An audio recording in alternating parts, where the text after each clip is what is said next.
you hear British monarchy, you probably think of castles, crowns, and ceremonies, right? But behind all that is a seriously powerful financial operation. Today, we're gonna pop the hood on one of its biggest assets, the Duchy of Cornwall. And we're not treating it like some royal artifact. We're looking at it as a complex, billion-pound business.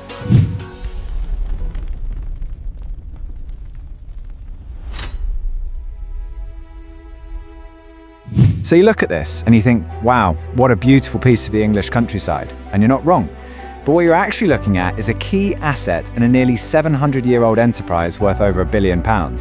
This land, part of a huge portfolio covering over 52,000 hectares, isn't just sitting there looking pretty. Nope, it's a finely tuned, revenue-generating machine all designed to provide a private income for the heir to the throne. All right, here's our game plan. We're gonna break this down like any other company. First, we'll look at what it means to be a royal landlord. Then, we'll get into the business model, how the money's made. After that, we'll cover the new vision under Prince William, tackle the big risks they're facing, and finally, wrap it up by looking at what it means to be a legacy estate. Okay, first things first. To really get this, we need to know what we're talking about. So, what exactly is the Duchy of Cornwall? Well, at its very core, the duchy is a private estate with one main job: to make money for whoever is the Duke of Cornwall. Right now, that's Prince William. But here's the thing, it's not just some big farm. It's a massive, incredibly varied portfolio. We're talking farms, forests, commercial real estate, even financial investments. And it's all managed professionally, just like a modern corporation, for one reason: profit. So that leads to the big question, right? How does this ancient portfolio actually churn out cash in the 21st century? Let's get into the business model. Every business has a bottom line. For the duchy, this is it, the distributable surplus. You can basically think of this as the annual paycheck that goes directly to the Duke. Last year, that paycheck was a cool £23.6 million. This number is the whole point of the operation. It's the measure of success. And the engine that generates that income, well, it's enormous. The duchy's total net assets are valued at over £1.1 billion. So this isn't just about the yearly cash flow. It's about managing a gigantic, long-term enterprise that's built to last for generations to come. And here's where you see the modern business smarts. It's all about diversification. Now, you'd expect the biggest slice of the pie to be agriculture and forestry, and it is, at over £455 million. But look closer. They're also holding over £218 million in city-based commercial properties and another £223 million in residential housing. This is so much more than a farm. It's a sophisticated, diversified real estate company built to handle whatever the economy throws at it. And get this, they're not just landlords. The duchy has a big financial investment portfolio too. And this is a perfect example of how they think. In 2023, they saw interest rates were climbing. So what did they do? They completely overhauled their financial strategy, pulling money out of stocks and putting it into cash equivalent assets to get a better return. That's a super modern, agile financial move. But, you know, like any company that's been around for centuries, the duchy doesn't just stand still. Right now, it's going through a massive moment of change. There's a new Duke, Prince William, and he's bringing a whole new strategic vision to the table. I think this quote from the duchy's own secretary just says it all.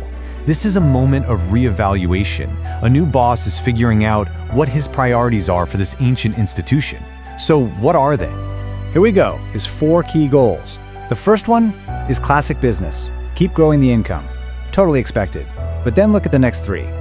A super ambitious goal to become net zero. A brand new focus on mental health. And this is the one that really stands out, a directive to help tackle homelessness.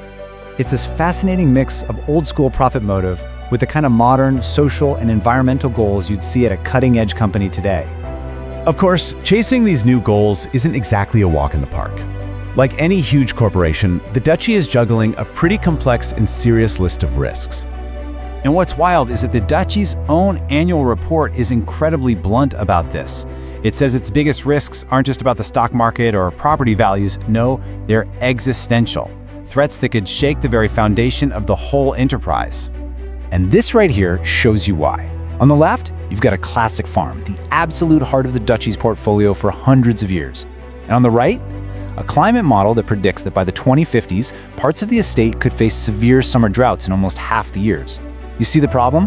When your number one asset is land, climate change isn't some distant issue. It's a direct threat to your business model right now. And hey, don't just take my word for it. This is from the duchy's own internal risk assessment. They asked, what are the biggest financial threats to our business? And the answers are pretty eye-opening. Number 1, the long-term viability of their assets. Number 2, climate resilience. And number 3, social issues around housing. This proves this isn't about PR, it's about protecting the bottom line. So let's put a number on that climate challenge. This is their baseline carbon footprint. But here's the real kicker. A whopping 82% of that comes from farming and peatland, the very heart of their business. So hitting that ambitious net zero target by 2032 isn't just about switching to electric cars.